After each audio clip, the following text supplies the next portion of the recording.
Comencemos a trabajar con problemas de optimización, que no son otra cosa que problemas verbales, donde buscamos una solución que sea óptima, ¿no? Que maximice una situación o que minimice la situación que enfrentamos en ese problema.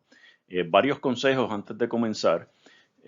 Siendo problemas verbales, primero que nada, pues obviamente lea el problema, léalo más de una ocasión si tiene que hacerlo, 2, 3, 4, 5, 6 veces, las veces que necesite leerlo para estar claro de qué información provee el problema y qué información le pide.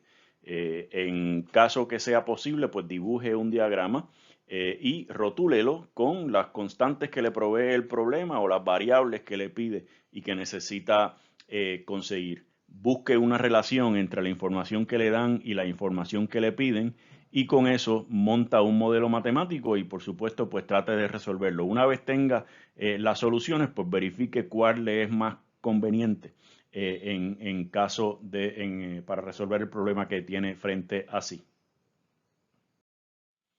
Este dice, halle dos números positivos cuyo producto sea 100 y cuya suma sea mínima.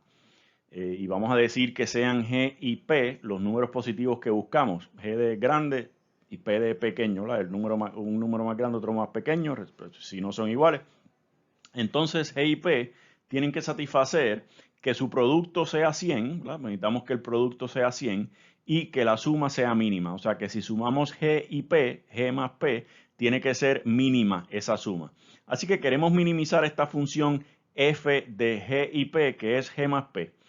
Pero como G por P es 100, podemos decir entonces que P es 100 sobre G y tenemos entonces f de solamente G, una sola variable es G más P, que es 100 sobre G. Y buscamos entonces cuáles son los mínimos locales para esta función f. Buscamos la derivada de g es 1 con respecto a g y la derivada de 100 sobre g es negativo 100 sobre g cuadrado. Si quieren escribirlo combinando el 1 con el 100 sobre g cuadrado, tendríamos g cuadrado menos 100 sobre g cuadrado. Los puntos críticos entonces son donde la derivada es 0.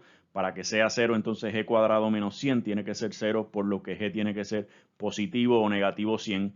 Y para que la derivada no exista, entonces el denominador tiene que ser 0, en cuyo caso g tiene que ser 0. O sea que tenemos tres puntos críticos, 0, 10 y negativo 10.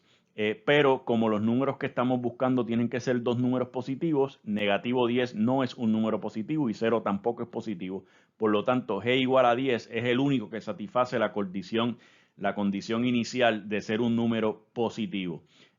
Podemos hacer una de dos cosas para verificar qué pasa en g igual a 10. Podemos hacer la prueba de la primera derivada con el cementerio o podemos ir a la segunda derivada, que en este caso pues parece ser más sencillo. Si vamos aquí y buscamos la segunda derivada a partir de la primera, la derivada de 1 obviamente es 0 y la derivada de negativo 100 sobre g cuadrado es positivo 200 sobre g al cubo.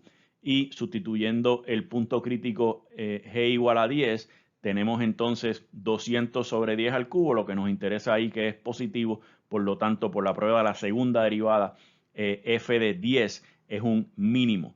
Y f de 10, fíjense que es 20. La suma de los dos números sería 20 con, P, siendo el más pequeño, 100 sobre 100, 100 sobre 10, perdón, que es 10. O sea que en este caso el mínimo lo dan cuando los dos números, tanto G como P, son 10. La suma mínima es 20 y por supuesto 10 por 10 es 100. La suma mínima es 20 cuando ambos números son iguales a 10.